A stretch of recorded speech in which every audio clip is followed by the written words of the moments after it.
কারণ সারাটা জীবন কিভাবে কাটাইলা এই সম্পর্কেও জিজ্ঞাসা করা হবে।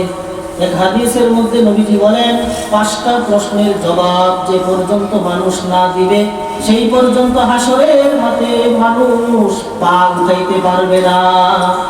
5টা প্রশ্নের জবাব না দেওয়ার আগ পর্যন্ত হাসরের মাঠে মানুষ 1 ইঞ্চি পরিমাণ নড়াচড়াও করতে পারবে না। قال رسول الله صلى الله عليه وسلم لا تزال قدم ابن آدم يوم القيامة من عند ربه حتى يسأل عن 5।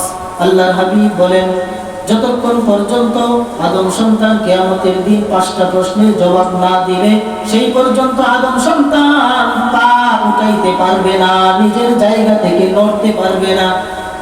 1 নাম্বার, আন উমরিহি ফিমা আফনা, সারাটা জীবন কোন কাজে ব্যয় করলা। 1 নাম্বার, সারাটা জীবন কোন কাজে ব্যয় করলা।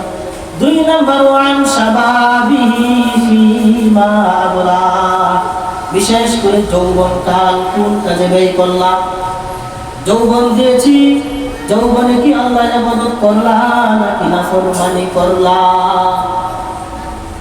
তাহলে 1 নাম্বার, সারাটা জীবন কোন কাজে ব্যয় করলা। 2 নাম্বার, বিশেষ করে যৌবনকাল কোন কাজে ব্যয় করলা।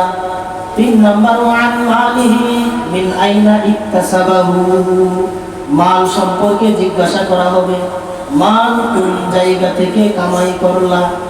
4 নাম্বার, ওয়া ফিমা আনফাকাহু, মাল কোন জায়গায় ব্যয় করলা, মাল কোন জায়গায় ব্যয় করলা।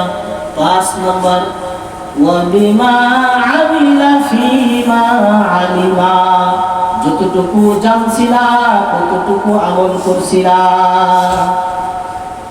যতটুকু ইলম তোমার ছিল কতটুকু আমল করছিলা।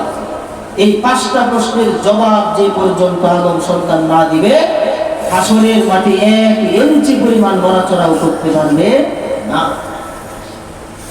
এজন্য ভাই, নিজের জীবনকে কাজে লাগাতে হবে, যৌবনকে কাজে লাগাতে হবে, আল্লাহর হুকুমের মধ্যে ইবাদতে মশগুল হতে হবে। কারণ আল্লাহর হুকুম ইবাদতের মধ্যে যদি মশগুল না হও, বরং দুনিয়ার খেল তামাশায় যদি জীবন কাটাও, তাহলে হাসরের মাঠে আফসোস করবা। যখন 9 ইঞ্চি উপরে সূর্য থাকবে, সমস্ত মানুষগুলো পিপাসার্ত হয়ে যাবে।